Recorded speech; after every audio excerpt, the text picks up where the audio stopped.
at the 5, and how, if at all, that creates some more space for you and what you think? Yeah, it's a lot of we tried, and coaches emphasized he wanted to try again tonight. Work for us. And for me, I just try to implement and find ways to be effective in whether it's attacking or drawing and kicking, figuring out ways to be able to do that. Russ, obviously there are going to be scheme things that you guys need to figure out defensively as the course of the season goes on. But has the effort and the kind of the buy-in on that side of the ball, in your opinion, been consistent throughout the year? Or do you guys, have you seen more urgency? Did you see more urgency tonight? Yeah, definitely. Even though they made some shots, sometimes you have good energy and good effort, and then the ball bounces the opposite way. Which is okay, we can live with that. You watch film and make sure effort, we're trying to make those steps. As long as we're making those steps in the right direction, would be fine. Specifically for you, how discouraging is you're not a guy who I think tolerates low effort, generally speaking. How disappointing is it that that's been a thing, I guess? Well, you know what? It's disappointing, but at the same time, I understand the process. Like I said last week, I never panic, regardless of what's going on. Something I live by, just stay the course. Adversity is something that I think is great in life in general. It builds character. It kind of shows who you really are when things are not going your way. And if you can kind of stick through it, through the ups and the downs, which I think guys are kind of just starting to figure it out, ultimately at the end, you'd be happy with the result. Russ, there was a goal that Frank set for you guys. He shared with us that want you guys to get 30 assists as a team. You did it, I think, 32. the last 2 games. You got 32 tonight. You and LeBron were the primary distributors. What about that balance was working for you two tonight? And then for you personally, it seemed like a very strong attack game for you. Was there parts of the offense that were allowing you to have those lanes? Just trying to pick my spots. Just trying to play the game the right way. The game will always tell you what to do, and that's what I try to read. If guys are back or guarding them one-on-one, and I take advantage of it. Guys help in, try to find an open teammate. While doing that, while taking care of the ball at the same time. Russ, sort of following up on what Mike was getting at, how do your responsibilities shift when you're sort of playing these starting lineups that are big, but then later in the game you might be playing in these smaller lineups? How does that change what you have to do in the court? One thing about me, I can adapt to anything. I can play 1 through 5, and I'm very comfortable playing in the dunker spot, rolling, pick and roll, setting the screen, doing whatever it is that our team needs us to be successful. I can do it. That's why us going small helps us out. Melo can still space the floor. I can play the dunker spot. I would say I'm a pretty good rebounder, from my size. So I take it as a challenge and just do whatever it takes for us to win. And me being in that lineup allows me to do different things and roam and rebound and just be active. Before the game, Frank told us that you guys will continue to be challenged, especially after nights like the loss to Sacramento. How do you think, on the whole, you responded? Obviously, things late kind of went the way they did, but up to that, how did you feel about the response, and are you encouraged at all by some of the stuff that you saw?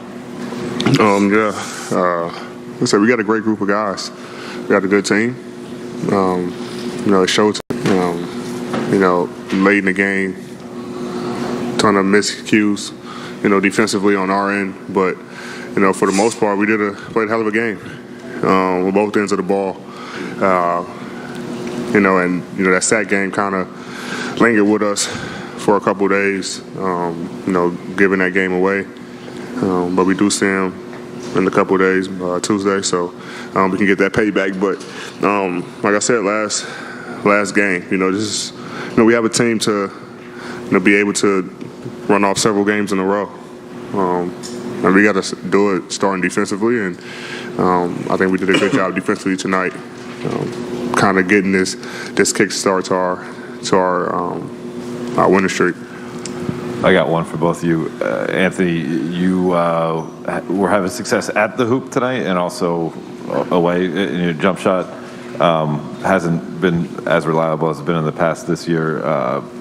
What was working for you with that balance between inside and outside? Shooting. Just confidence, staying with it. long season. I'm going to continue to shoot the ball from three, whether it go in or not. I think that opens up the floor for my teammates, for Brian, Russ, Taylor, to get downhill. And it opens it up for me to get to the paint, guys running out, closing out to the three. But I'm just trying to be effective at all three levels of the floor. Man, it was going for me tonight. And LeBron, there was a play late in the fourth where you took some contact by the rim. I want to know if you aggravated anything with the abdomen. No, I'm all right. I'll be ready to go on Tuesday.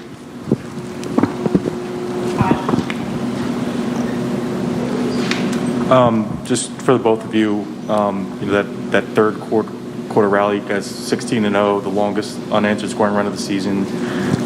What do you kind of see as sort of the key to kind of unlocking that aspect of the team, especially in the transition game, and how do you see being able to string more of those runs together?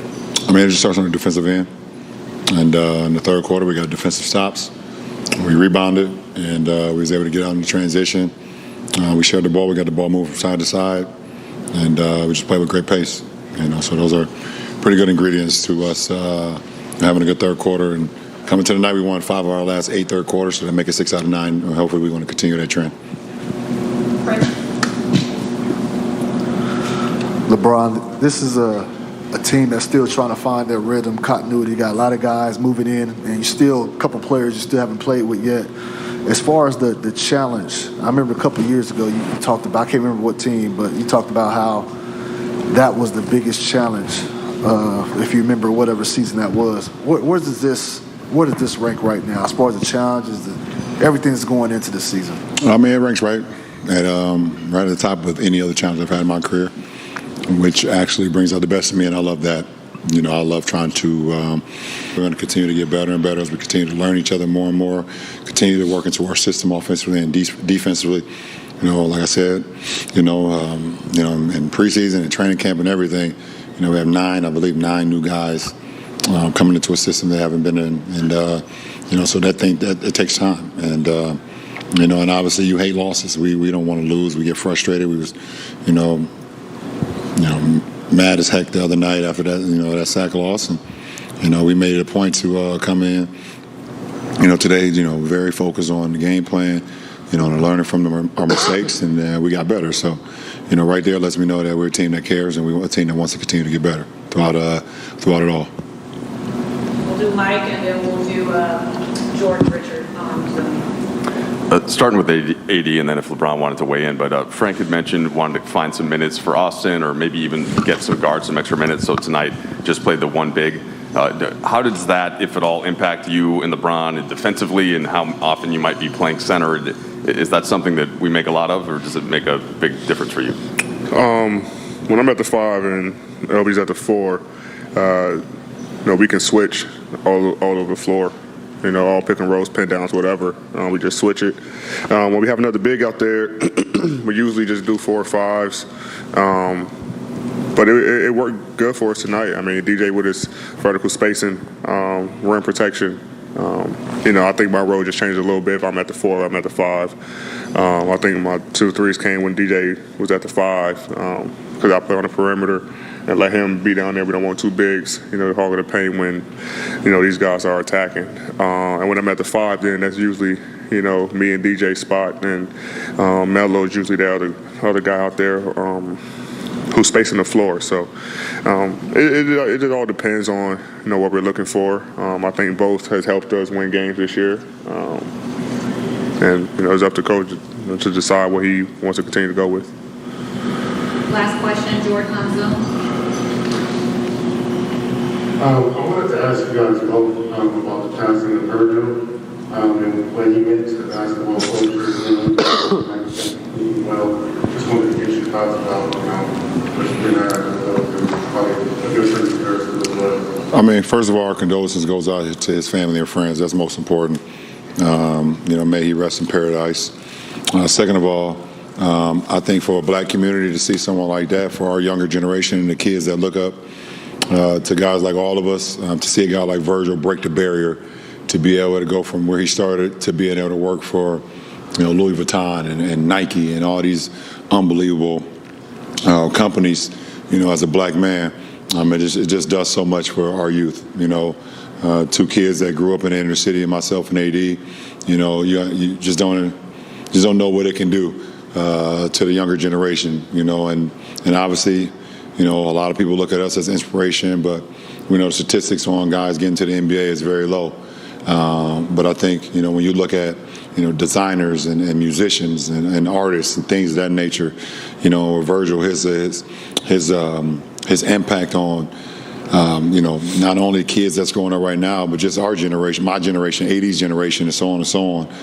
Just big time impact. And, what he brought to the table, his flair, his style, his swag, you see on the feet of a lot of people, and on the bodies of a lot of people, on the heads of a lot of people, wearing hats and clothing and socks and shoes and things of that nature. So, a guy like that's legacy will live on. So, I'm just proud.